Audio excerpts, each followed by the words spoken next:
وأضاء للدنيا طريقا مشرقا وهدى من الرحمن يهدينا به للصالحات وللمكارم والتقى.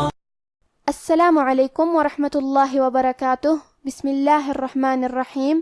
الحمد للہ وحدہ والصلاة والسلام علی من لا نبی بعدہ.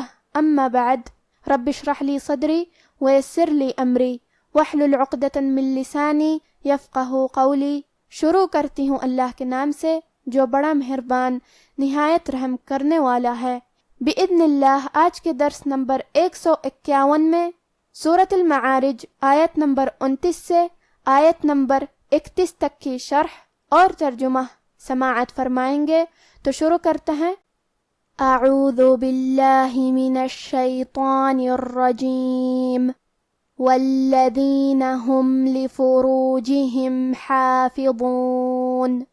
کلمت والذین میں حرف اللام پہ تشدید ہے، لہذا ہمیں لام کو 2 حرف کے برابر پڑھنا ہے، کیونکہ تشدید کی اصلیت 2 حرف ہے.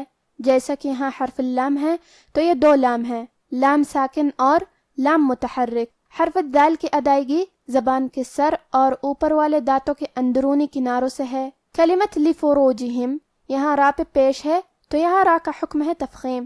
ہم حرف را کو موٹی آواز میں پڑھیں گے کیونکہ جیم کے نیچے اور ہا کے نیچے زیر ہے، لہذا ہمیں یہ دونوں زیر کو ظاہر کرنا ہے اور ہم اسے برابر سے ادا کریں گے.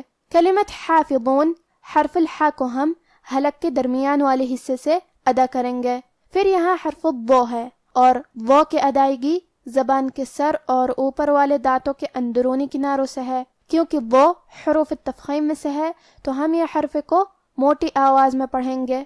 حافظون والذین هم لفروجهم حافظون إلا على أزواجهم أو ما ملكت أيمانهم فإنهم غير ملومين. کلمت علا میں حرف العین کو ہم حلق کے درمیان والے حصے سے پڑھیں گے. لام کے بعد کھڑا زبر ہے اور اس پہ مد کا علامہ ہے. یہ مد جائز منفصل ہے اور مد جائز منفصل کا معنی ہے کہ حرف المد پہلے کلمہ کے آخری میں ہو اور اس کی وجہ جو کہ حمزہ ہے وہ دوسرے کلمہ کے شروعات میں آئے. اس مد میں ہم اپنی آواز 2 سے 4 مد کے برابر لمبی کریں گے. کلمت ازواجہم یہاں زے پہ جزم ہے، لہذا ہمیں زے کو ظاہر کرنا ہے. کلمت ملکت یہاں میم پہ اور لام پہ اور کاف پہ تینوں پہ زبر ہے، لہذا ہمیں یہ تینوں زبر کو برابر سے ادا کرنا ہے. آخری میں تا ساکن ہے، یہاں ہمیں تا کو ہمس سے پڑھنا ہے اور ہمس کا معنی ہے کہ حرف کی آواز ایسے کمزور ہو کہ اس میں پستی پائی جائے. مطلب ہم یہ کلمہ کو ایسے پڑھیں گے ملکت. کلمت ایمانہم یہاں نون پہ اور ہا پہ پیش ہے، لہذا ہمیں یہ دونوں پیش کو ظاہر کرنا ہے. آخری میں میم ساکن ہے، پھر حرف الفا ہے. فا حروف الاظہار الشفوی میں سے ہے تو ہمیں میم کو ظاہر کرنا ہے اور بغیر غنہ سے یہ حکم کو ادا کریں گے. کلمت فإنہم حرف نون پہ تشدید ہے، لہذا ہمیں 2 حرف کے برابر نون کو پڑھنا ہے. کلمت غیرو یہاں حرف الغین کو ہم حلق کے اوپر والے حصے سے ادا کریں گے کیونکہ غین حروف التفخیم میں سے ہے، لہذا ہمیں یہ حرف کو موٹی آواز میں پڑھنا ہے. آخری میں را پہ پیش ہے، لہذا ہمیں پیش کو ظاہر کرنا ہے اور ہم حرف الرا کو موٹی آواز میں پڑھیں گے. إلا على أزواجهم أو ما ملكت أيمانهم فإنهم غير ملومين. فمن ابتغى وراء ذلك فأولئك هم العادون. کلمت فمن یہاں آخر میں نون کے نیچے زیر ہے، لہذا ہمیں زیر کو ظاہر کرنا ہے. کلمت ابتغاء کی شروعات میں الف ہے لیکن یہ حمزۃ وصل ہے تو ہم حمزہ کو ظاہر نہیں کریں گے، نون کے بعد حرف البا پڑھیں گے. فمن ابتغى.